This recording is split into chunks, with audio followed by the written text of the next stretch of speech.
Good day, people. So I'm here today with my good buddy Lance Strate, who is an author, professor at Fordham University. He's also one of the founding members of the Media Ecology Association and one of the past presidents, and is also one of Neil Postman's students. And we're going to see if we can't open a discussion with other people as well and talk about media ecology and have a dialogue about media ecology. And so, Lance, what is media ecology? Help people understand what media ecology is. Well, okay. What is it? The elevator talk of 30 seconds? Yeah, we're going to do just chit-chat talk. This isn't, hopefully people aren't going to be citing this in their papers. We want people to just get if we're at the water cooler, how would you explain it? Have you seen some of those papers lately? No. Yeah, well, in a way, media ecology almost resists that kind of quick and easy definition, but the simple one is that, it's the study, and I think that, you see people who talk about the media ecology, and that's not what we're talking about. We're talking about the ology, if you like, the study of something.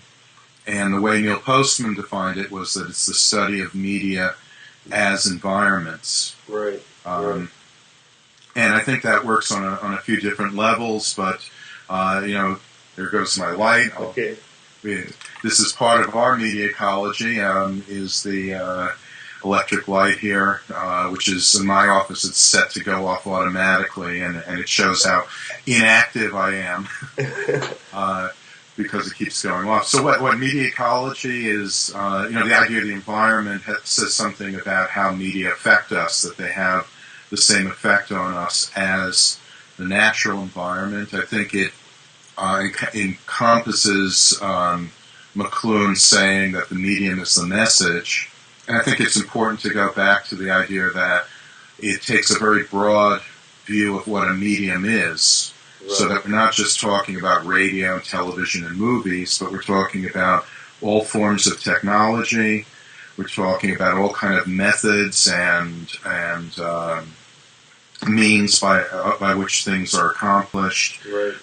All kinds of codes and symbol systems, including language and speeches, as forms of media, right. And situations as well, so that our rooms, our buildings, the actual environment that we find ourselves in, this surrounding, is also a medium. Right. And so maybe part of it then is to talk about mediation. It's that self-other relations, maybe even self-relations or self-world relations, they get mediated. And so if they get mediated, they get oriented or structured or facilitated or made more difficult, right? I mean, in some way, to say that an environment is a medium is to say that in some way the environment is a better predictor of people's behavior than some internal disposition. So it's kind of a critique of internalist psychologism.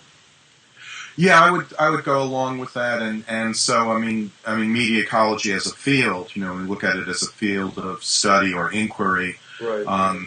Incorporates, say, symbolic interaction, which has that kind of viewpoint that we are shaped by our interaction with others through symbolic communication, rather than having some kind of core that develops and outward. And also the relational communication, that again says we're defined in our relationships with others, right. Rather than having a pre-existing sense of who we are and then entering into that. Right. See, I see it sort of following out of transactionalism. I mean, so much of it was the kind of transactionalism that Dewey and Bentley were doing in like the 30s and the 40s, and general semantics and systems theory. But it's realizing that subjectivity is more created and, well, I guess not wholesale created, but shaped and constituted by its environments and interactions rather than well, that whole idea of the integral individual and the singular self and the true self, the core being. I mean, from a media ecology point of view, all of that can be related to literacy. And that, prior to literacy, people didn't have that same kind of view. And in fact, if you look at Walter Ong, one of our theorists, and the way he talks about oral cultures, that is, cultures without literacy. Right. People's sense of identity was tied to the group. They would be less likely to talk about "I am" and more likely to say "we are," right, and see themselves and their condition as being part of the group and part of the environment. Okay, so let's see if we can get at that for a second. So I think some people don't maybe appreciate some of the difficulties, I guess, in establishing some of these claims that people of wholly oral societies who've never had any exposure to any writing technology, they have a different noetic economy. That is, the way that their minds operate. I mean, the resources for memory, their tolerances for novelty, their ability to, I guess, express tolerance to different views, all these kinds of things. They're impacted by these technologies in very radical ways. And I guess part of the claim here is that wholly oral people are deeply tribal and collectivist, and they don't really know guilt in an individual way. They know shame from an outward way. Yeah. But guilt and inwardness and subjectivity, and maybe just that there's a history between the early forms of writing and then alphabetacy and then scribal culture and then print culture. And all of these have to do with an intensification of the individual. Yes. Yeah. Well, if I'm here, I'll pick up okay. Postman's book. And okay, yes, a Neil there. I'm going to read for a while, so you just go on. Okay. But you see, the point is being, in other words, that reading is this separation, it's this isolation of the individual from the outer environment, right? I create a new environment. And, I grew up riding the subways in New York, and everyone would have their newspapers up, and, it was a way of shielding each other from, from the situation where you're forced in close contact with each other. But, this whole act of reading, and particularly reading as an individual rather than reading out loud to a group, is this incredibly isolating and individuating activity. And I think, Eric Havelock, another of our theorists, has that wonderful phrase of the separation of the knower from the known, that I can take the contents of my mind, pour it out on a piece of paper, right, put it out there, and then look at it as if I'm from the outside, right? And that's an incredible change in the way that we look at ourselves and understand ourselves and understand our own minds. Right. We're able to get a handle on our own thought, think about it reflectively, and it isn't just. It's a self-consciousness. It's a self-consciousness, not just adding something to. It's transforming. In a way that was never before possible. Yeah. I mean, so in some way, media ecology is the study of the ongoing evolution and development and changes of human consciousness, but also of changing sensibilities of space and time, of self-other relations, of what it means to be human. So it includes some of these historical evolution of consciousness stuff, but it also includes speculation on theological dimensions. That's included partly because religiosity seems to be, I guess, in some form an expression of communication technologies. Just for example, it seems that there is some relation between forms of animism, forms of polytheism, and forms of monotheism, and related to forms of communication technology. That you couldn't have had monotheistic religions without communication technologies. That is, monotheism is a correlate to the solidification and crystallization of the ego. That as people became more and more detribalized and more individuated, that was running concurrent to a notion from animism to polytheism to something like a monotheism. You see what I'm saying? Yeah. I mean, we go back to Harold Innis on that one. I think he was the first to make that observation, but I'm not. Maybe there was someone before him, but it's certainly emphasized by Innis that the sudden appearance of monotheism among the ancient Israelites is tied to the introduction of the Semitic alphabet. Right. And that new form of literacy, the way I would put it is that it instills a new kind of abstract thinking, because monotheism isn't just okay, instead of a few gods, we have just one, in one single God, but it's a much more abstract conception of the divine, where instead of concrete deities that have a particular appearance, whether it's as an animal or as a tree or river or as a human-like person, right. We have a God that's invisible. Right. We have a God that's no longer tied to a particular place or moves around in place, but a God who's everywhere at the same time, right. Who's all-powerful. I mean, this is like pushing way up in regard to abstract thinking, to look at it in this way. And that's why, I mean, Postman, first made this point about the second commandment. Go back to the Sinai, which is also where the Semitic alphabet first appears, and the second commandment, prohibition against graven images. It's like, why prohibit any kind of visual depiction? It's to get away from this concrete manner of thinking. Havelock refers to oral people as image thinkers, thinking in terms of imagery. Even if they're using words, it's highly visual imagery that. Well, I mean, blasphemy has similar notions, right? I mean, you don't invoke the name is similar to an kind of iconoclasm, right? That it's seen as an inappropriate reduction to imagine you can evoke something beyond what that symbol just is in itself. Well, I think, the idea of blasphemy, does come in with literacy as well, that you maybe more heresy, though. Yeah. Well, it just seems interesting that the very thing that many people would associate as, I guess, part of what makes religiosity possible, speech and language and symbolicity, but also can be the source of the obstacle to, quotes, a genuine or more robust or authentic religiosity. So it's this sort of two-edged sword, and maybe that's part of the It's very interesting, because in abstracting the idea of the deity, right, we abstract, first we have the idea of this, if you like, the supernatural or divine that's immanent and it's all around us.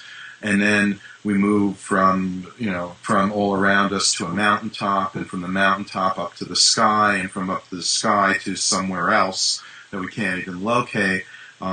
So I think there's a natural progression that goes from monotheism to, say, deism, as we think of the founding fathers, right?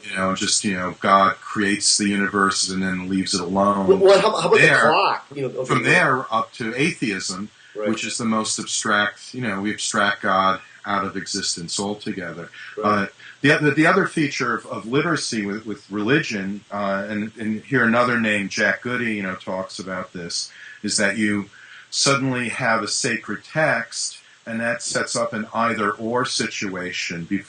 Without literacy, people are kind of seekers who explore, and think about the supernatural, assume it's all over. And so if you're in one place, you follow what people say is the way to interact with the divine there. And if you travel somewhere else, then you follow their customs, and it's just the way it is.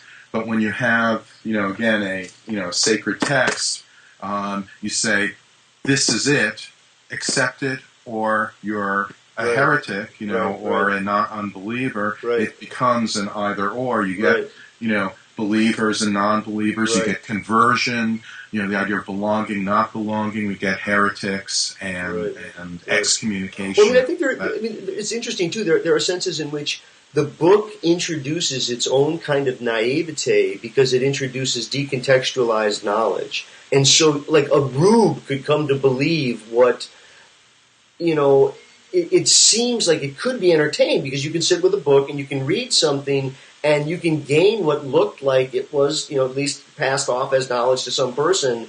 And yet, in a wholly oral society, so much of the meaning is determined by context. But literacy kind of promises a world of knowledge context-free, or context-free of information. That's meaningful, independent of the person. Again, it separates this knower and the known in some way, right? And they're a good part. I mean, they're costs and benefits. We generally see as a benefit the fact that we evaluate what people have to say independent of the person's character, and that's the ad hominem homina fallacy, right. That people have. So we can understand that someone who is, say, an evil person can still come out with an important true statement, or for that matter, create a great work of art that we can appreciate. Where in an oral culture, it's much harder to separate the person's character from your evaluation of the content of their communication. Right. But on the other hand, we separate things out. We decontextualize from human experience. And that, and McLuhan made this point in Ellul, this opens the door to propaganda. You can convince people of things that they have no direct evidence for, and things which, may well be entirely untrue. Right. And so, I wonder sometimes for many people about how one reads a text, that texts, how they've been understood. Not only is there a sense in which I think it's a shock for many people to understand that, for example, early texts weren't really copies. One person had a piece of irregular shaped, irregular sized document that one read aloud to the many, and even early scriptorio, these were places that were loud. There were modern libraries where the person sits silently. So, you gave the example of it, being somewhat of the silent reading, but that slowly took place, right? There was a sense in which the earliest forms of writing were still halfway between tribal collectivist and this deeply individuating force that we associate with reading today.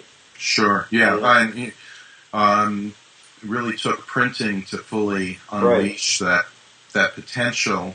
And the clock and the mirror and some of these other, the ability to think very abstract, like even deism. I think deism utterly depended upon the clock, right? The notion of the clock served as one of the great models of the universe for so many of the deists. That takes us back to Lewis Mumford,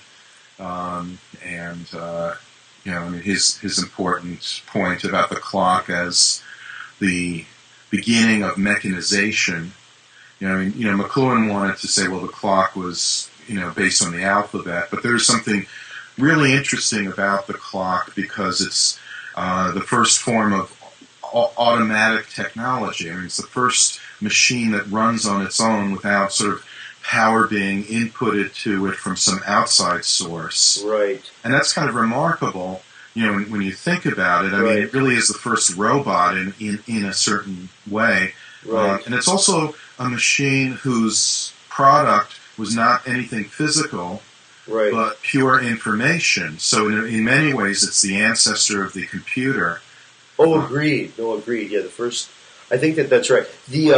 I guess the issue with the clock is that it was the tyrannical experience of time that people have today. It wasn't just the clock. It was when clocks were synchronized to one another. It was when the telegraph hit. See, the implication of the telegraph wasn't just, quotes, the establishment of the time zones, which I think a lot of people identify. It was that once the telegraph hit, clocks could be synchronized to one another.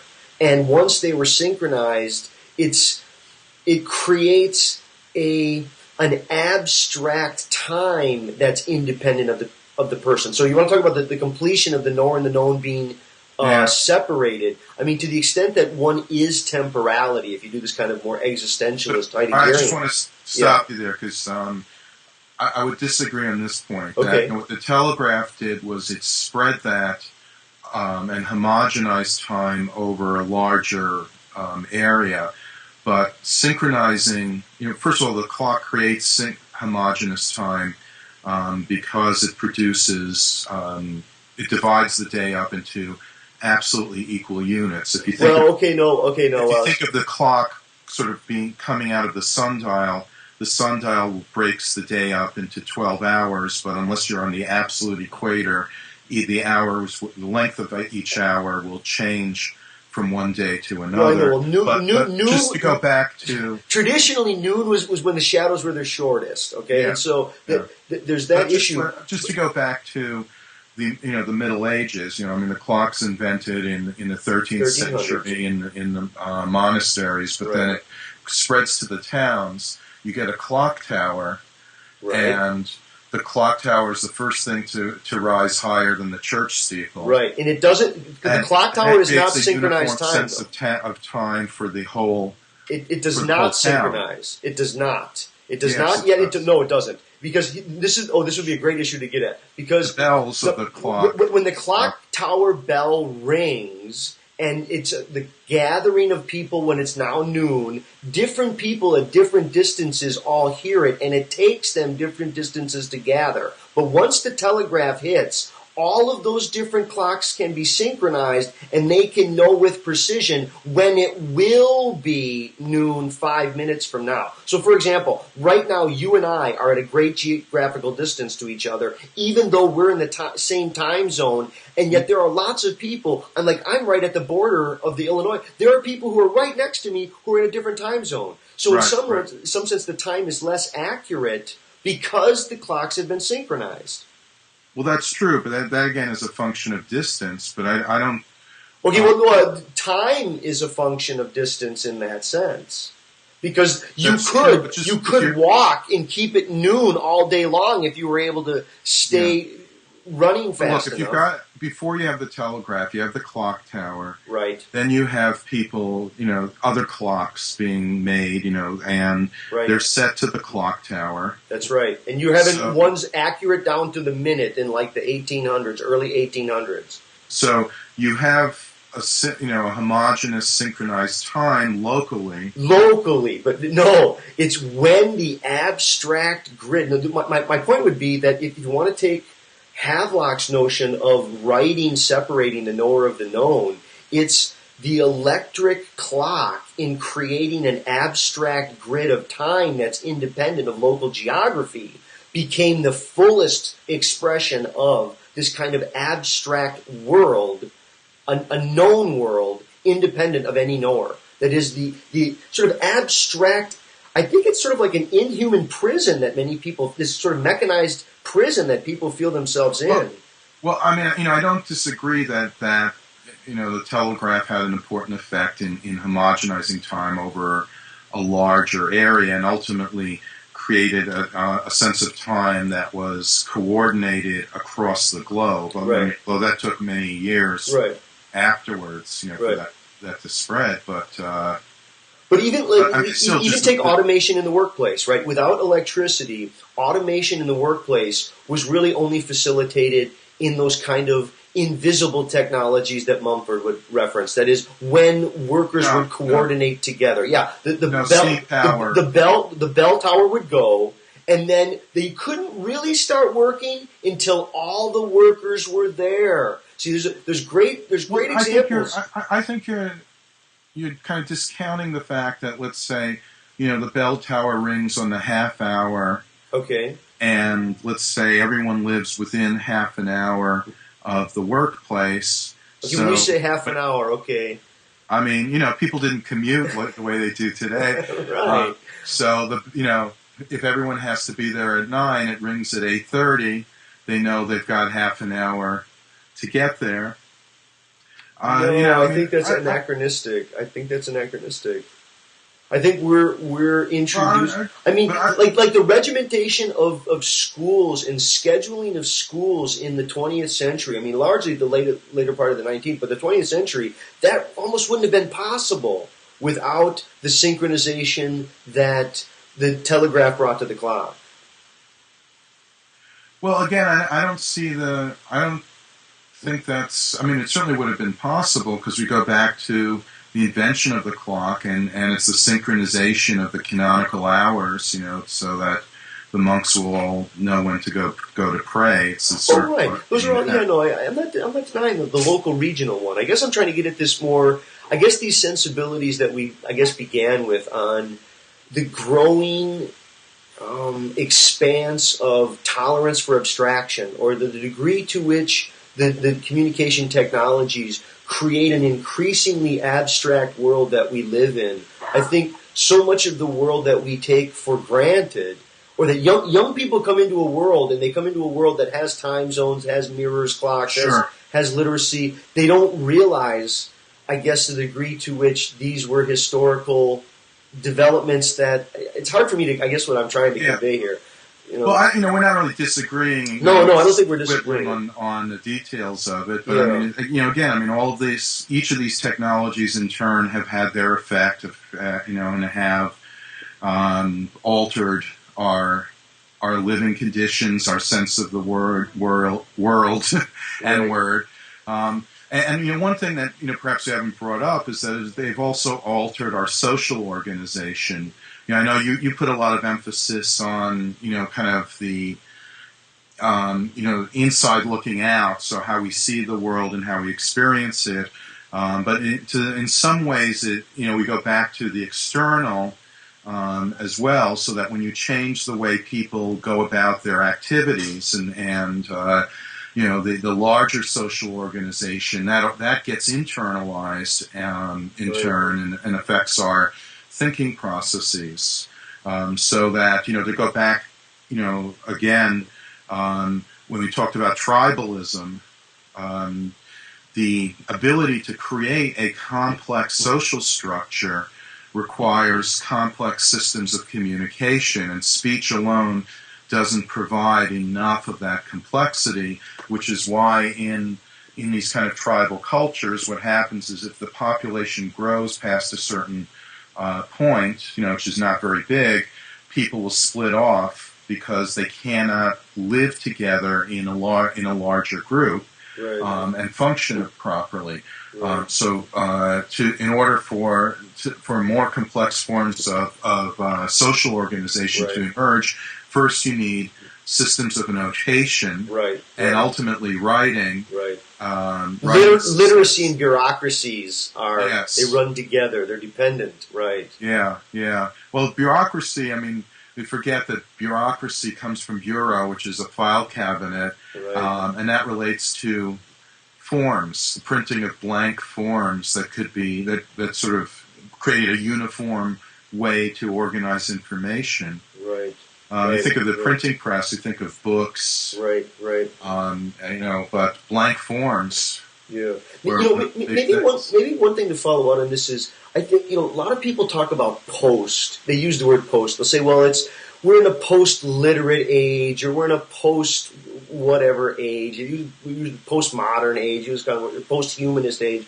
And I think sometimes when people use the word post, they mean something has gone on and now it's left behind and it's detached from us in the past. Whereas sometimes we mean standing in the wake of something that's now been opened as a possibility and a perennial possibility. Yeah. And I think it's that latter one that more people need to understand, and how each technology, it never really disappears. It kind of still hangs around. Maybe it takes a different role. It gets affected by subsequent technologies. And so I thought I'd give a couple of examples. Maybe you could offer some other ones. But, everyone's all heard the song, "Video Killed the Radio Star," right? That somehow video affected radio, right? And then you can look at something like, the emergence of television's America's Funniest Home Video, trying to keep up with people watching their own home videos. And now you watch reality TV sort of trying to keep up with YouTube and all this kind of stuff. And so, how do I say it? Isn't there a way that people need to understand the ongoing intersections of media? It's not just, a media ecologist doesn't just focus on a particular medium, and we're not just saying, this is part of the problem of media determinism. Let's try it that way. That people think that a given medium has some effect. And it's you can't really separate a medium from all of the other media that are already in play, and the environment and the history and all this kind of other stuff. Right. Well, you certainly have to look at it in that context. We can't isolate a particular medium and look at it and say, well, what is its nature? What are its characteristics? But then to really understand what its its effects may be, we have to put it into the larger context. I'm right now I'm staring down at my keyboard, and there's the alphabet, plus numerals, which is a very ancient kind of thing that is very much integrated with what we're doing as is language, and speech itself. So yeah, I mean, the way I would look at it, I mean, it's an unfortunate tendency, to say like post. It's like to put labels on things or come up with catchy phrases and then just to leave it at that and act as if you've explained something. So the real job is to try to unpack these ideas. Yeah. So the way I would put it is that you add a new medium, it will extend, or enhance some of the things that are already existing in the old media environment. Right. But it'll also, and this is part of McLuhan's thing, but, obsolesce or, reverse some other things or undo, to use one of Postman's terms, undo something existing. But it'll bring in something new as well, something that wasn't there before, because we're introducing something new. So it's more like something old, something new, something borrowed, something newer, maybe. Right. But it's in some ways it continues and intensifies what's been happening. In some ways it can reverse or undermine what's been happening. In some ways it brings us into something unprecedented.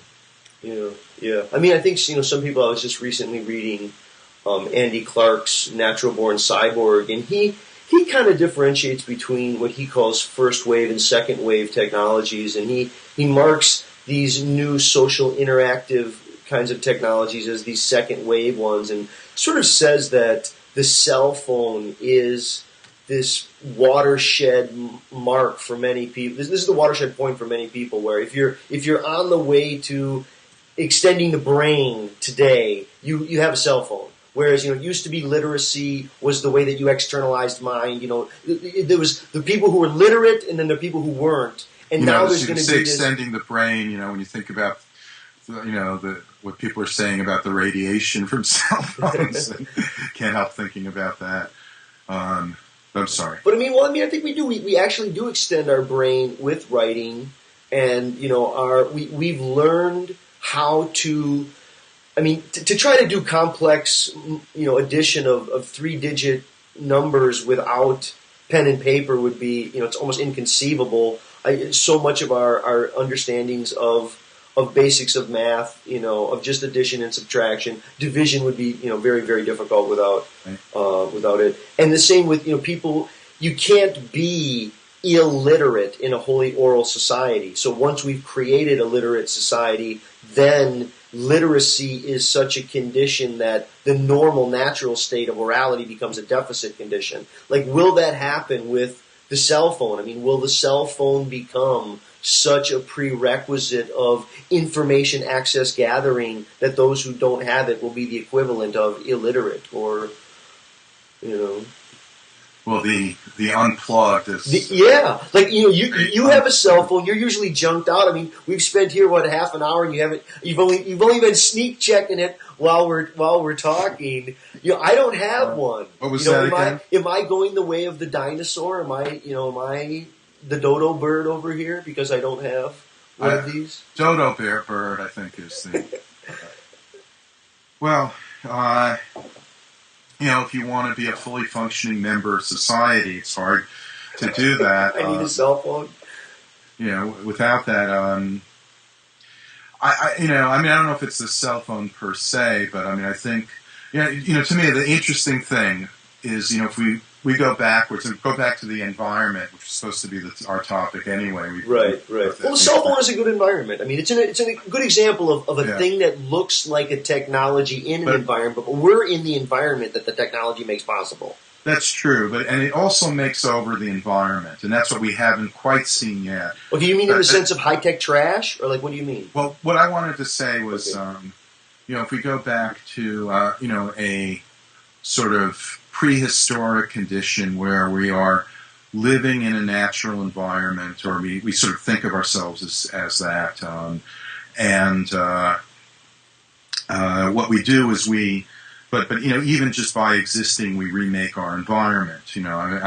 One of the ways I explain technology, and I know we differ on this because you prefer the more limited sort of utilitarian view of technology. Okay, I'd have to hear this. Okay, but I relate it to the kind of basic biological fact that any organism, by its very existence, is altering its environment. Just simply to exist, an organism has to take stuff in, dump stuff out. Well, yeah, there is no environment. That's Bruno Latour. I mean, Bruno Latour's point is that what we call environment is actually other organisms. Well, apart from that, it's a symbiotic relationship.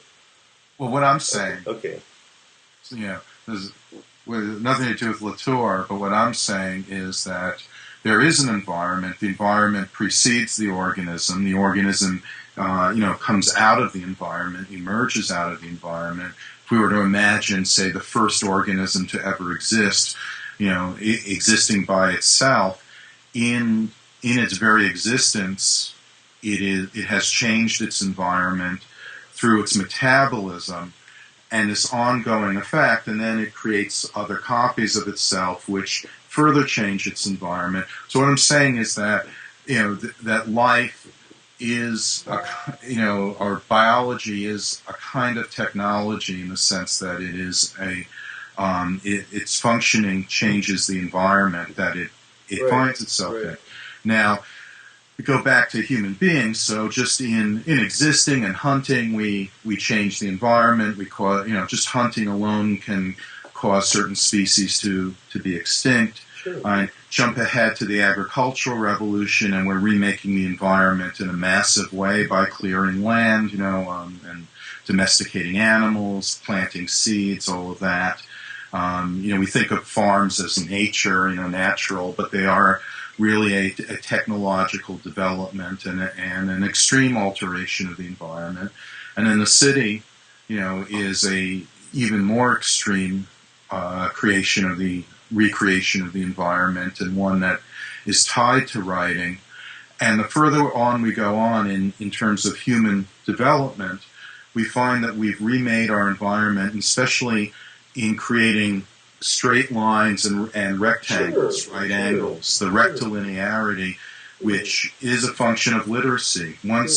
Or just even writing, even just the very basic writing, once things start to be lined up in a row, that's Denise Schmandt-Besserat's point. Once you get into people to start doing that with written characters, they start applying that linearity and seeing it all over the place. So we remade our world. Everywhere you look in the human created world, we see straight lines and right angles, and nowhere in nature, in the natural world. So what I'm saying is that, the cell phone is just sort of the tip of the iceberg, because what we're really doing is, what you don't see, of course, are the signals, all the electronic signals that, whether you have a cell phone or not, are passing through us. And we're remaking our entire environment, in the same way that we remade our environment, say the city, by creating grids, having streets with names, with written names, having addresses with numbers attached to them, which not all cultures have. But this is a remaking of the physical environment. We're adding another layer on by adding this electronic layer. So it's not just that I have this device with me, but that wherever I go, now it knows where I am. Yeah, and it I can understand. get information about my environment. No, I understand. I mean, I guess I'm not sure we're going to have more of the haggle over what my view is on the instrumental is. I got to hear what that is. But the issue here of wherever a person is, they leave tracks and trails of where they traverse. And so there is that sense of it just being carried over at different levels. I mean, you're very processed. But going back to your point about environment and individual, I would say it's more like mangroves. And mangroves is the example that it's an interesting example that Andy Clark uses. You imagine that the mangrove trees, they attach themselves to the land and create the islands, and they grow on the islands, but they don't. What happens is the mangroves grow there, and then the islands grow around the roots, and such that they give the appearance that they've struck in root in the islands, but in fact the islands were created out of the mangroves. And in some way I think that's sort of the relationship of technologies to our brains. It's not that these technologies took root in our brains, it's that the technologies allowed our brains to grow and evolve over time. And I mean, there is this sort of symbiotic relationship that I think is going on between, it's McLuhan's line, right? I mean, McLuhan and Nevitt in I think it's Verbio-Vocal-Visual Explorations, right? They say man is an extension of nature that remakes the nature that makes the man, right? So we extend ourselves out and then remake that very nature by which we. Or John Culkin's line: "We shape our tools, and thereafter they shape us." Yeah, right. But I mean, I guess this. Well, can you say something more about? I want to understand more what it is that you're attributing this instrumentalist. The view. So, with regard to technology, or with regard to, I mean, I guess I would say I'm more interested in, and maybe I'll force you back to this. I'm more interested in the body and the body's spatio-temporal capacities as they're made possible through the senses. And I think that most people naively assume that the body just lives in space and time, and they don't seem to realize how there's a different spatio-temporal horizon to each sense, but the body integrates all the different senses without one realizing it. You have to tease it out in various forms of experimental settings or phenomenological analysis, but I think there are inherent characteristics to media. We could take a given medium, and we can't. You don't want to study it in isolation of its culture and all this kind of stuff. But we can talk about the space bias of a medium or the time bias of a medium, and then even there talk about, is it an eye bias, is it an ear bias, and what does that mean for? Is it more collectivist or is it more individualist? I mean, we could get at some of those predispositions that are being groomed out of a given the nature or the characteristics of an actual technology or of a medium. You don't disagree with that? What's the question? Well, I mean, the question is, aren't there characteristics of a given medium that one can study? I don't want to say in the abstract, but roughly in the abstract. I mean, well, sure. We can break it down into the sensory biases, the kind of symbol systems that are being used, as you say, space and the time, the way that they handle each of those separately and together in regard to the speed, how accessible the information is, and how much volume is produced, volume of information. Is it analog or digital? Mm-hmm. Yeah, sure. I mean, all of these things, I think that, Gregory Bateson's wonderful phrase, the difference that makes a difference, and that all of these different characteristics, the idea of media ecology, or one of the certain important ideas is that these are differences that do make a difference, where I think that's where we could say differs from some other approaches to the study of media, where they just lump it together, like in the traditional view of mass communication, there's the mass media, and they're treated as a whole, as if there's no major difference between, say, a newspaper and television and radio, that they're all sort of this one-to-many kind of mass distribution, kind of setup. Whereas, McLuhan comes in and says, they're completely different, and talks about what makes them different. So right now, whereas a lot of people are into the hubbub of the difference between one-way sort of broadcast media and now this two-way social networking, in some way they seem kind of slow to the draw compared to the way McLuhan had been coming at media all the way from the beginning. Sure. And one-way versus two-way, that's a very old story, and it's certainly one kind of characteristic. We could really relate it back to ancient Greece, where you had, it was kind of rhetoric versus philosophy, right? The sophists were focusing on public speaking, the one to many, and you had the philosophers, Socrates, Plato, focusing on dialogue, on one-to-one, and we have this long history of privileging the one-on-one, the face-to-face, eye-to-eye, mind-to-mind kind of interaction, where each has its positives and its negatives. So that's certainly one dimension of it. As well as, really there are two different factors that could be isolated, because, one is you could have a one-way communication that's one-to-one or two-way communication. You can have kind of one-way communication that's one-to-many, which is mass communication to a large extent, or two-way communication, which would be more like public address, where you can have a question and answer session and it can be two-way. Right. Even this is an interesting dynamic. You and I are having... what the hell are we doing? We're having a dialogue. This is going to be recorded. There will be people who are acting as if they're responding to us, but they'll be responding to a recording that we did. Right. It's all very odd.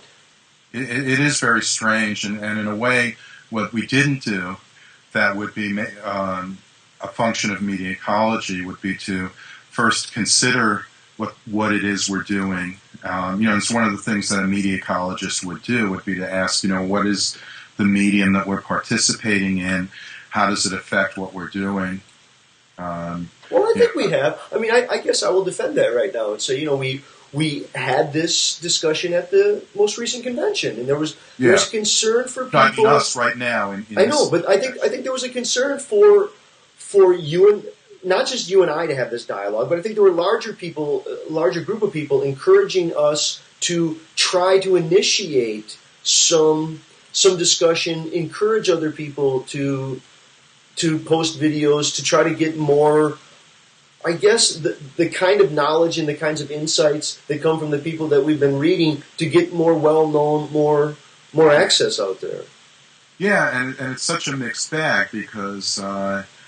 again, I would go back to Neil Postman, I think, he might say that in doing this, we're undercutting the very thing that we're trying to promote, because, we're making it seem that this is somehow an adequate way to understand what we're talking about, and that ultimately it's not, Okay, so we got to get at that. Okay, well, there's two things. This is not a good medium. Okay, I guess I disagree. I want to disagree about ideas, that what people need to do is read the books, and yeah, I agree. People need to read the books, but if it's only in the books that the ideas exist, it's never in the knower. That is, unless the knower can really have the dialogue. Right, but this is the only way that I can have it. I'm sorry. Go ahead. This is a dialogue for us. And sure, it's fun because we both have this background, and so we're going back and forth. But when you think about, okay, who's going to be watching this? Right. And what are they going to get out of it? Oh, right. What they're getting is the form, which is chit-chat, dialogue, name-dropping references, this kind of stuff. We're going to post a video, but just sitting us staring at a book, reading. The amount of hours that you spend alone just studying, it's not much to look at, right? That's... I don't know. I think this is pretty compelling. I guess I want to say a couple of things. One is that, media ecology to me, and I know you agree to this, but it's media ecology study of side effects. And, one of the side effects that has come about from literacy is a kind of tyranny of, we'll call it literate epistemology. That is, people have to be literate and they have to express their ideas in literate ways and on paper, and that's what we associate with reason. And in some ways, it's artificial, it's fake. People get a chance to carefully correct and amend their thought, which you might say, well, those are some of the possibilities that these technologies have afforded us. But I look at the dispute that happened between Korzybski and Bateson. This to me was so essential because,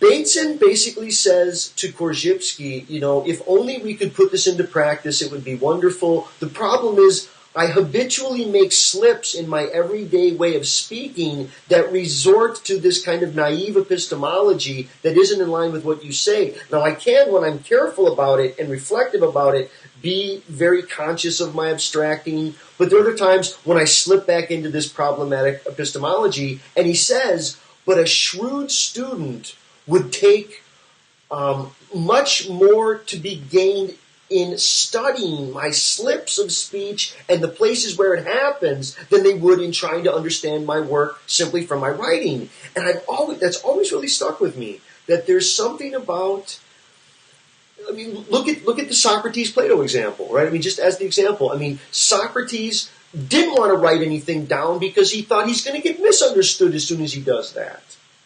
And then Plato puts it into writing. And so, I think it seems like you're kind of defending.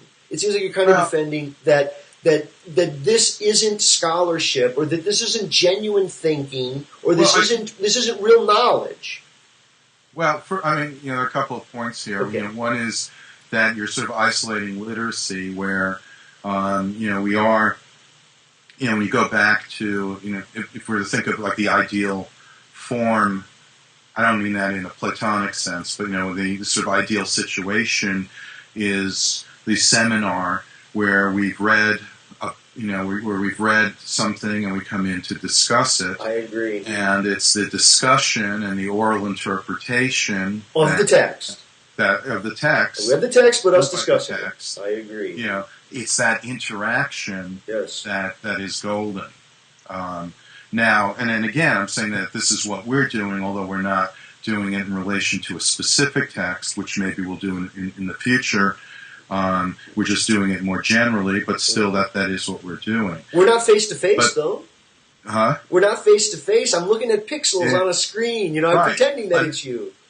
Yeah, so what I'm bringing up is not even what we're doing, not even the fact that we're doing it via this technology, which isn't too bad. You seem like you're all. Let me see. It's kind of close. Yeah, I touched your nose. Yeah. I can screen. I crush.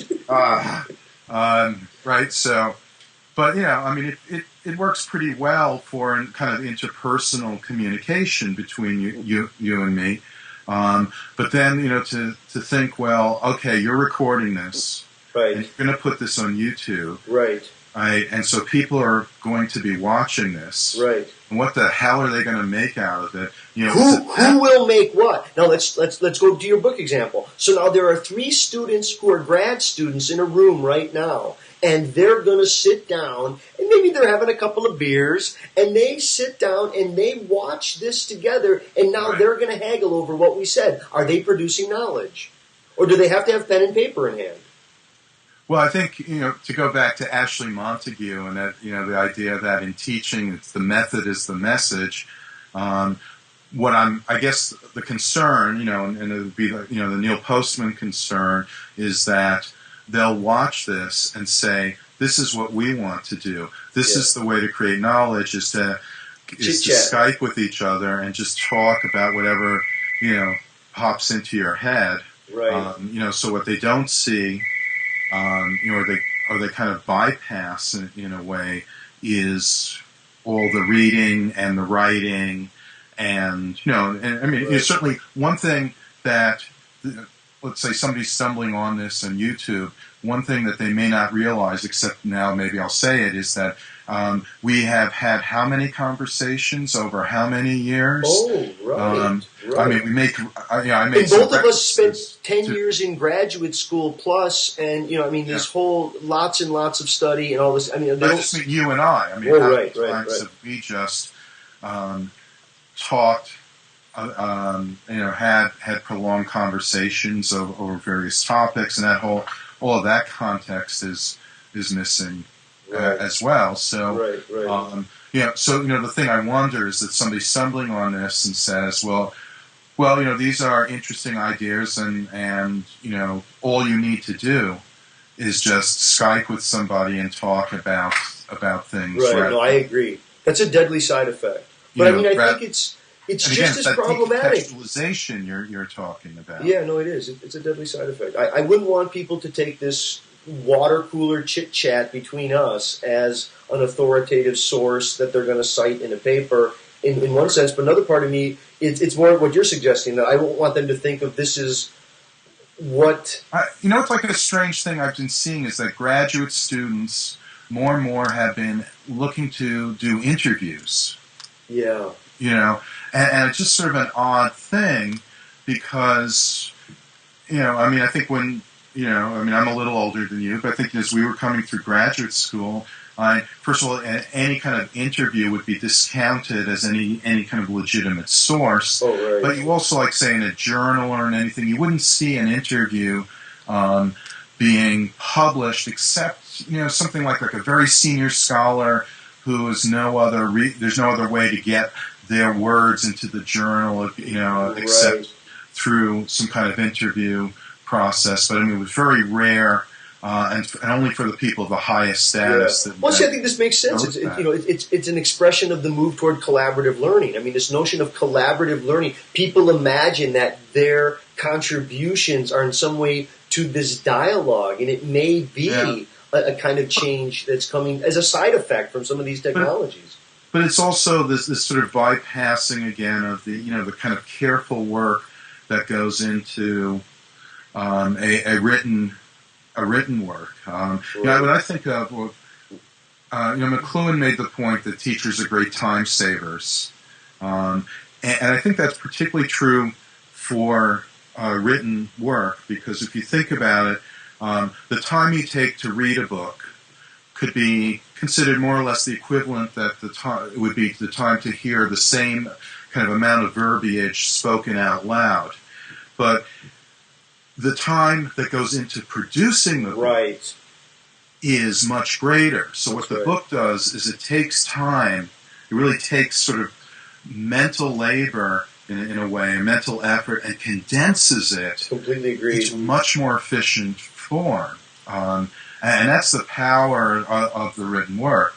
And what we're doing here is nothing like that, except I'll grant this to the degree that we have had previous conversations, and we've had, spent many times thinking about these things, teaching, about these things in our classes. That's right. So there is some of that. This is fairly kind distilled. of time binding, if you like. Right. Some of that time binding that informs what we're doing, but it's not the same.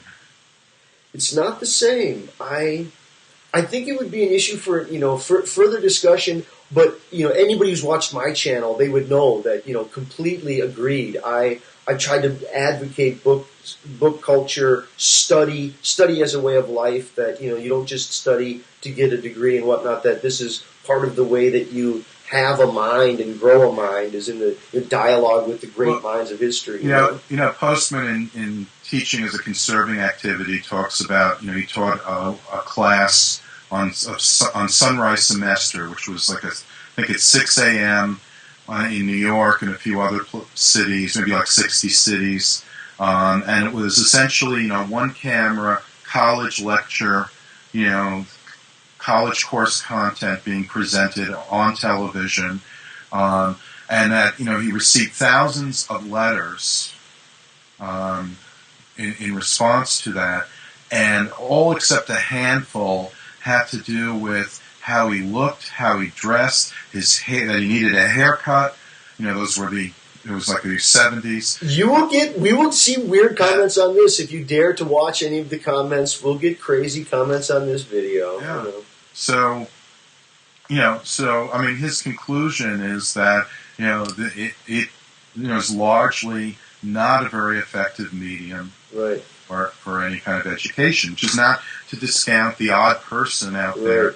Okay, but no, I think you're hitting at something really... Get something out of it. Okay, but I think you're hitting at something really big because, there are other channels now, like just for example, I could, before I upload this, I could make both of us black screen so that it's the equivalent of a radio podcast, and then no one's going to comment on whether we need a haircut or this kind of stuff or what color shirt we're wearing. I mean, there are ways to I guess, to There's some try to significance manage. that I'm wearing a black shirt and you're wearing a white shirt.